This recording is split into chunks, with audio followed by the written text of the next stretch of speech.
Le ministre russe de la Défense et son homologue burkinabé Kassoum Koulibaly ont convenu mardi à Moscou de renforcer les liens entre leurs deux pays dans le domaine de la défense. Il fut un temps où le Burkina Faso n'était pas pris au sérieux. Les groupes armés profitèrent d'un pays mal équipé et trop dépendant des autres pour sa sécurité. À chaque fois qu'il y avait une crise, il fallait attendre l'aide extérieure, qui arrivait toujours avec ses propres règles. Mais cette époque est révolue. Tout a basculé le jour où le capitaine Ibrahim Traoré a décidé de changer les choses. Il ne voulait plus tendre la main. Il voulait bâtir une vraie force, capable de protéger le pays sans attendre l'autorisation de qui que ce soit. Sa vision ? Faire du Burkina Faso un pays qui se défend seul avec ses propres moyens. Fini les discours, place à l'action. Traoré est allé directement chercher ce dont il avait besoin. Des partenaires prêts à fournir de l'équipement, sans imposer de conditions. La Russie, la Chine, la Serbie, la Roumanie, la Turquie, tous ont répondu présent. Mais ce n'était pas un simple achat d'armes, c'était une transformation complète, une stratégie bien pensée. Chaque nouvel outil de défense, véhicule blindé, système anti-aérien, outils de surveillance, drone, était intégré dans une grande idée. Créer un système de sécurité qui appartient au Burkina Faso. Pas un patchwork, pas un bricolage. Un tout cohérent, moderne, agile, prêt à faire face à toutes les menaces. Aujourd'hui, la situation est différente. Le pays est mieux organisé, mieux préparé et plus confiant. Au cœur de cette nouvelle force, il y a un changement discret mais décisif. Le pouvoir de voir sans être vu. Des drones de nouvelle génération, comme le Bayraktar Akonché, survolant discrètement le territoire, surveillent, analysent, détectent. Ils donnent à l'armée une longueur d'avance, une capacité à anticiper avant même qu'un danger n'apparaisse. Mais voir n'est pas suffisant. Il faut aussi agir vite, agir juste et surtout agir ensemble. Là-haut, dans le ciel, un drone veille sans relâche. Il ne fait pas que regarder, il agit. Ce drone s'appelle Akunchi. Et quand il repère une menace, il ne prévient pas, il frappe. Avec ses missiles ultra précis, il peut atteindre sa cible en plein cœur, sans bavure. Pas besoin de gros avions, ni de pilotes en mission risquée. L'Akunchi décolle, observe, attaque, et tout ça sans faire de bruit. Grâce à lui, les groupes armés ne peuvent plus se cacher. Avant, ils allaient se planquer dans des coins isolés, pensant être tranquilles. Mais ça, c'était avant. Maintenant, ils sont repérés avant même d'avoir bougé. Et ce n'est pas le seul à surveiller les airs. Un peu plus bas, plus rapide et tout aussi redoutable, un autre drone fait parler de lui, le TB2. Là où l'Akonchi plane en éclaireur, le TB2 fonce comme une flèche. Il a déjà fait ses preuves ailleurs, dans des conflits loin du Burkina Faso. Et aujourd'hui, c'est ici qu'il agit.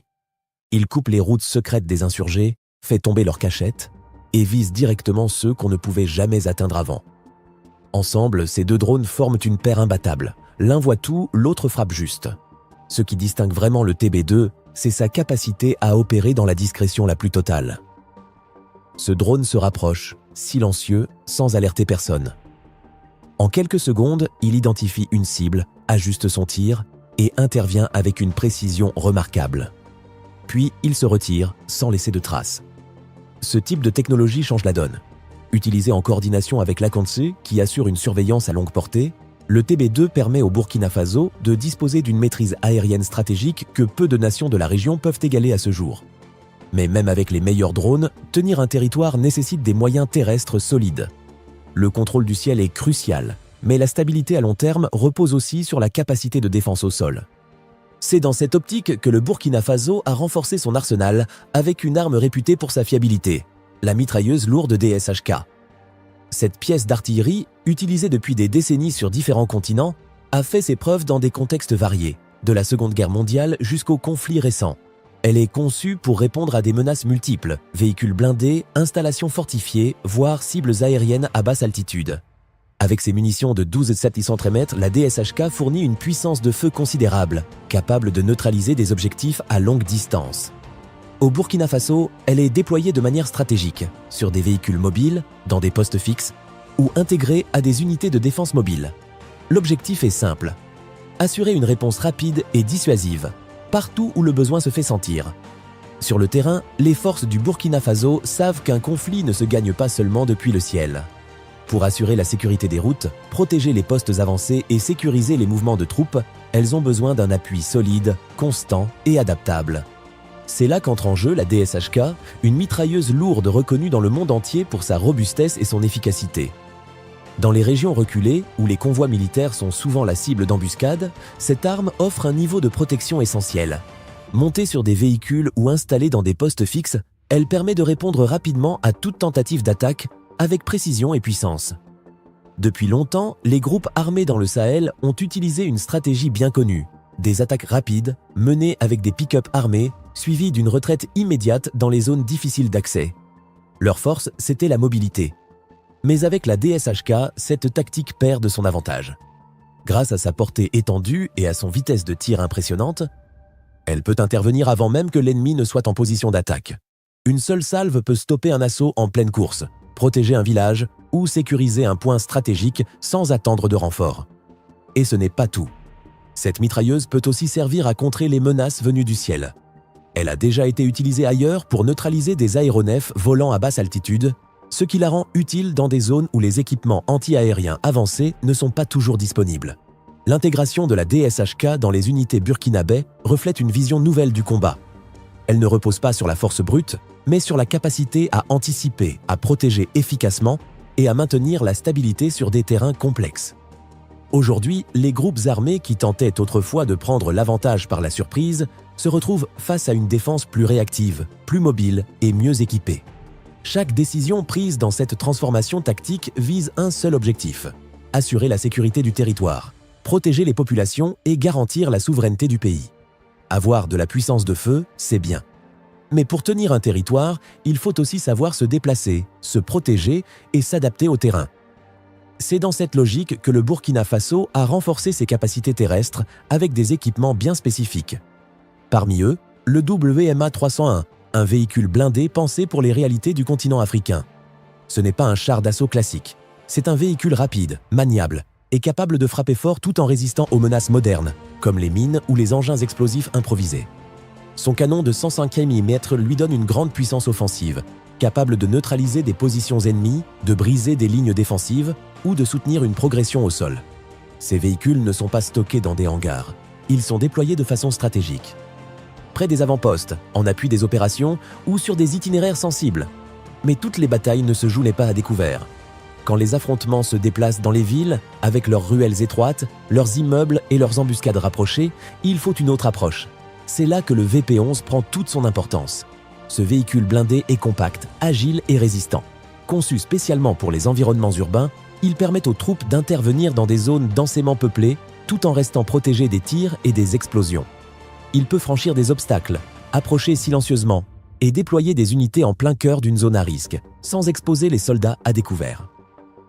Le VP-11, tout comme le VMA 301, montre que la stratégie du Burkina Faso ne repose pas uniquement sur la force, mais sur une adaptation intelligente à chaque situation, désert, forêt ou ville. Dans les opérations contre les groupes armés, la vitesse, la précision et la coordination sont devenus des éléments essentiels. Le Burkina Faso ne s'est pas contenté de renforcer un seul aspect de sa défense. Il a mis en place une véritable synergie. Une force aérienne agile, une infanterie bien protégée et une puissance de feu terrestre robuste. Aujourd'hui, le pays dispose d'un système de défense complet, pensé pour répondre à chaque type de menace. Les anciennes tactiques utilisées par les groupes insurgés trouvent de moins en moins de terrain d'expression. Mais défendre ne suffit pas toujours. Parfois, la meilleure défense, c'est de prendre l'initiative. C'est ici qu'intervient un outil stratégique redoutable, le lance-roquettes multiple APR-40. Ce système ne se contente pas de riposter. Il permet de frapper en profondeur là où l'ennemi pensait être à l'abri, au creux d'une vallée, au cœur d'une forêt dense ou derrière des fortifications naturelles. Conçu pour délivrer 40 roquettes en quelques secondes, l'APR-40 couvre une large zone avec une efficacité redoutable. Son rôle va au-delà de la simple destruction. Il agit comme un moyen de dissuasion, envoyant un message clair. Aucune zone n'est inaccessible, aucun bastion n'est hors de portée. Face à cette réalité, les groupes hostiles savent qu'ils doivent repenser leurs approches. Car aujourd'hui, le champ de bataille a changé. Il est plus surveillé, mieux défendu et prêt à répondre à toute menace où qu'elle surgisse. On le sait, dans l'histoire militaire, l'artillerie a souvent joué un rôle clé pour désorganiser les troupes ennemies et briser leur confiance. Ce fut le cas en Angola, au Mozambique et dans d'autres conflits du continent. Aujourd'hui, le Burkina Faso rejoint les pays capables de mener ce type d'opération avec efficacité. Avec ses équipements modernes, il peut désormais lancer des frappes ciblées à longue distance, appuyant ses forces au sol tout en gardant l'initiative. Mais sur un champ de bataille moderne, la menace ne vient pas uniquement du sol. Pendant longtemps, le pays a dû faire face à un défi majeur: l'absence de protection contre les attaques venues du ciel. Avions de reconnaissance, drones armés, hélicoptères d'assaut. Autant d'engins qui pouvaient survoler le territoire, observer discrètement et parfois même frapper sans être inquiétés. Cela posait un véritable problème stratégique, mais cette période touche à sa fin. Sous la direction du capitaine Ibrahim Traoré, le Burkina Faso a intégré une nouvelle composante essentielle à sa défense: le système 9K32 Strela 2, un équipement de défense aérienne portatif, fiable et réactif. Ce type de dispositif, qu'on appelle manpads, permet aux soldats au sol de repérer et neutraliser des cibles volantes à basse altitude, qu'il s'agisse de drones, d'hélicoptères ou d'appareils légers. C'est un tournant majeur pour un pays qui jusque-là ne pouvait que subir les violations de son espace aérien. Aujourd'hui, chaque tentative d'intrusion aérienne est confrontée à un système d'alerte et de riposte immédiate, renforçant ainsi le sentiment de sécurité sur le terrain. Cette avancée ne transforme pas seulement la défense du territoire. Elle redonne à l'armée la capacité de contrôler ce qui se passe dans son propre ciel, ce qui est essentiel pour toute stratégie de souveraineté durable. Avec l'arrivée du 9K32 Strela 2, une nouvelle page s'est tournée dans la défense du territoire burkinabé. Ce petit appareil portatif qu'un soldat peut utiliser seul a changé la donne. Il ne s'agit pas d'un système encombrant qu'il faut installer sur une base fixe. C'est un outil rapide, précis et mobile, capable de neutraliser des menaces aériennes en quelques secondes. Qu'il s'agisse de drones, d'avions légers ou d'hélicoptères, le Strela 2 permet de protéger le ciel même dans les zones les plus isolées. Déjà éprouvé sur différents terrains dans le monde, ce système a montré à plusieurs reprises sa capacité à interrompre des opérations aériennes hostiles, tout en étant facile à déployer, même dans des environnements difficiles. Mais aujourd'hui, la guerre ne se joue plus uniquement dans les airs. Sur le terrain, la rapidité d'intervention est devenue un critère clé. Les opérations modernes exigent des mouvements fluides, des décisions rapides et une mobilité optimale. Pour répondre à ce besoin, le Burkina Faso a renforcé ses forces avec un outil stratégique: le véhicule blindé tactique Eyder Yalçın, produit en Turquie. Ce véhicule n'est pas conçu pour les affrontements longs ou stationnaires. Il est fait pour avancer vite, se replier rapidement et revenir là où on ne l'attend pas. Polyvalent, résistant et bien protégé, il offre un excellent compromis entre sécurité et agilité, permettant aux troupes de mener des opérations efficaces, même dans des zones à haut risque. L'Eyder Yalçın n'est pas seulement un moyen de transport. C'est une plateforme tactique complète, capable d'embarquer du personnel, de l'équipement, ou même de servir de poste de commandement mobile. Avec ce type d'équipement, le Burkina Faso montre qu'il mise sur une armée adaptée aux réalités du terrain, capable de réagir vite, sans jamais perdre l'initiative. Le Burkina Faso ne joue plus un rôle secondaire dans les questions de sécurité régionale. Il s'impose aujourd'hui comme un acteur structuré, organisé et capable de prendre les devants. Sous la conduite du capitaine Ibrahim Traoré, le pays a amorcé une véritable transformation stratégique. Cette nouvelle approche repose sur 3 piliers essentiels: l'indépendance, l'anticipation et l'efficacité. Et cela se voit. Les forces armées burkinabées ne se contentent plus de répondre aux attaques. Elles prennent désormais l'initiative. Elles préviennent les menaces, sécurisent les zones sensibles en amont et assurent un contrôle durable de leurs frontières. Parmi les équipements les plus emblématiques de cette évolution, on retrouve le véhicule blindé Eyder Yalçın. Il ne s'agit pas d'un simple transporteur. Ce véhicule tactique, conçu pour affronter des conditions extrêmes, offre à la fois protection et puissance offensive. Grâce à sa structure en forme de V, il réduit l'impact des explosions, protégeant efficacement les soldats contre les mines et les engins piégés, des menaces longtemps redoutées dans les zones instables. Mais le véritable atout de l'Eyder Yalçın, c'est sa polyvalence. En plus de transporter des troupes, il peut être équipé de systèmes d'armement sophistiqués, comme des mitrailleuses télécommandées, des lance-grenades ou encore des dispositifs anti-blindés. Cela en fait un véhicule de soutien actif, capable de mener des patrouilles, de réagir à des embuscades ou de participer à des missions plus complexes, y compris en milieu urbain ou en terrain difficile. En intégrant cet équipement, le Burkina Faso gagne en mobilité, en réactivité et en autonomie. C'est le reflet d'une stratégie plus large où chaque décision vise à renforcer la capacité du pays à assurer lui-même sa sécurité dans le respect de ses priorités, de ses réalités et de sa vision. La manière dont le Burkina Faso aborde aujourd'hui la sécurité n'a plus rien à voir avec ce qu'elle était il y a quelques années. Là où certaines puissances misent encore sur de lourds convois de chars et des opérations classiques, le Burkina Faso a choisi une approche agile, ciblée et résolument moderne. Désormais, la rapidité et la précision remplacent la lenteur et la lourdeur. Face à cette nouvelle stratégie, les groupes armés qui pensaient pouvoir se fondre dans le décor en se réfugiant dans les zones reculées sont souvent surpris. Qu'il s'agisse de forêts denses, de zones montagneuses ou du désert, plus aucun terrain ne garantit leur sécurité. Les troupes burkinabées interviennent vite, avec efficacité, et reprennent l'initiative sur le terrain. Mais cette transformation ne repose pas uniquement sur les équipements. L'entraînement des soldats a lui aussi été profondément repensé. Fini le temps où l'armée dépendait entièrement de conseillers venus de l'extérieur pour organiser ses opérations. Grâce à des partenariats techniques avec des pays comme la Turquie ou la Chine, les unités burkinabées ont pu se former à des méthodes de combat adaptées aux enjeux actuels. On parle ici de guerre en milieu urbain, de reconnaissance aérienne assistée par drones et de techniques de contre-insurrection précises et coordonnées. Certaines unités d'élite maîtrisent même l'art de l'embuscade tactique, de la frappe coordonnée à distance ou encore des opérations rapides avec véhicules blindés. Ce n'est plus une armée qui attend qu'on lui dise quoi faire. C'est une armée qui décide, qui agit et qui s'adapte à chaque situation. Ce tournant n'avait pas été anticipé. Beaucoup pensaient que le Burkina Faso resterait dépendant, fragile ou facilement influençable.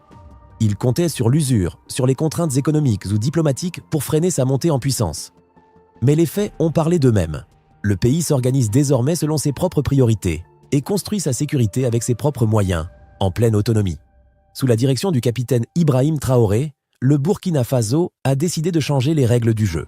Ce pays, autrefois considéré comme fragile et dépendant des aides extérieures pour sa sécurité, s'est relevé avec détermination pour devenir une nation capable de protéger ses propres frontières. Les périodes où l'on attendait une réponse venue d'ailleurs sont derrière lui. Aujourd'hui, c'est le pays lui-même qui trace sa route. Cette évolution n'est pas seulement militaire. C'est un choix stratégique, un message fort. Nous sommes capables et nous prenons nos responsabilités. Grâce à un travail structuré, le Burkina Faso s'est doté de technologies modernes, a renforcé la formation de ses troupes et a développé une véritable stratégie de défense adaptée à ces réalités. Ce n'est plus un territoire vulnérable qu'on regarde avec inquiétude. C'est une nation qui inspire le respect, parce qu'elle a pris en main son destin. Autrefois considéré comme un point faible sur la carte de l'Afrique de l'Ouest, le Burkina Faso est devenu un exemple de résilience, de courage et de volonté. La question aujourd'hui n'est plus « le pays est-il capable de se défendre ?», mais plutôt « et si d'autres nations africaines suivaient ce chemin, que deviendrait le continent ?» Peut-on imaginer une Afrique où chaque pays assure lui-même sa sécurité, protège ses ressources et s'engage dans le développement selon ses propres priorités ? Peut-on envisager une indépendance qui ne soit pas seulement politique ou symbolique, mais construite sur des bases solides, sécurité, stabilité et maîtrise de son avenir ?